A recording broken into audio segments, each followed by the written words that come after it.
Okay, how to find an inverse by using the switch and solve process strategy.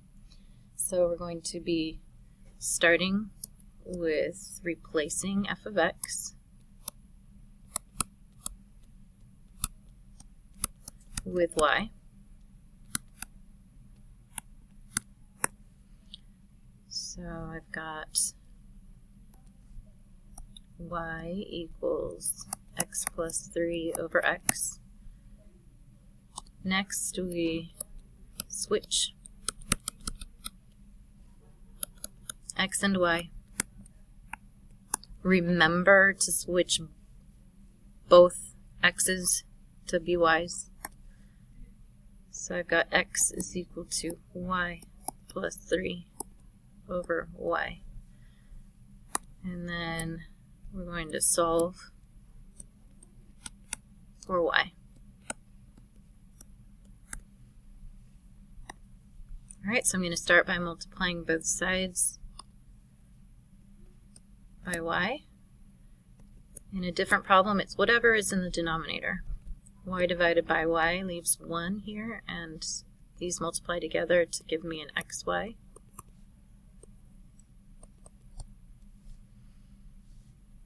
Okay, next step in the strategy is I need all of the y's to be on one side. So in essence, I'm moving this over to the other side by subtraction. So I'm going to subtract y from each side.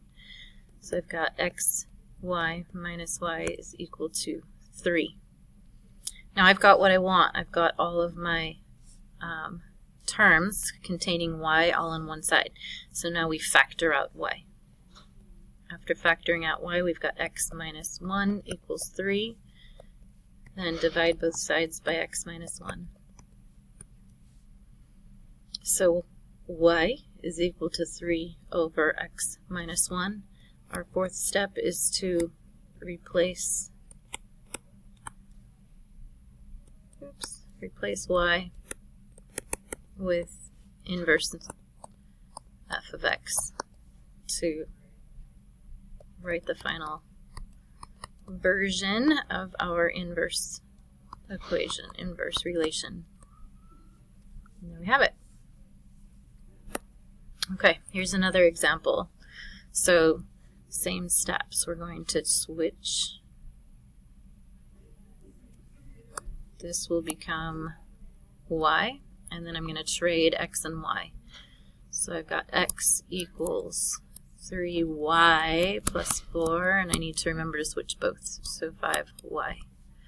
I'm going to multiply both sides by my denominator, so that gives me 5y multiplied here, 5y multiplied here.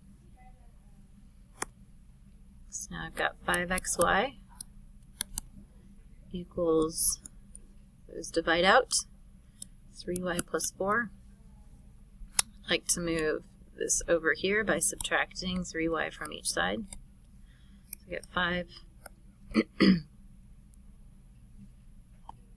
Sorry about that. My computer stopped working. So hopefully you can finish up that last problem on your own using those previous steps. I'm going to do one more example here. So we start with switching the f of x for y. And then I'm going to trade my x and all my x's with a y and vice versa. So I've got x equals 10y minus 15y squared over 5y squared. Okay, so same steps as before. Everything on the denominator I'm going to multiply on both sides. So I've got 5y squared multiplied here and 5y squared multiplied here. Those divide out, and so I've got 5xy squared on the left and 10y minus 15y squared over here. Alright, now I need to get my y's all together. So everything with the y in it needs to be on one side of the equation. So let's move All right, now at this point I see that there are several things that can be done. It's a little confusing because I've got y squared, and all three of my terms have y's in them. So I am thinking that because I've got y's on all three of my terms, I could divide out, factor out a y. So I'm going to divide everything by y. Okay, I'm looking, is there anything else that's in common in all of them? And I see everything's divisible by 5, so I'm going to decide to do that as well. So my 5's divide, and my y's divide, leaving a single y, so I've got xy here. These y's divide, leaving 10 divided by 5, leaving a 2. And then 15 divided by 5 leaves a 3, and divide my y, leaving 3y. Now, only 2 of my terms have y, so I'm going to go ahead and add 3y to each side. And the xy plus 3y equals 2. Factor out y. X plus 3. Divide each side by x plus 3. Leave me 2 over x plus 3.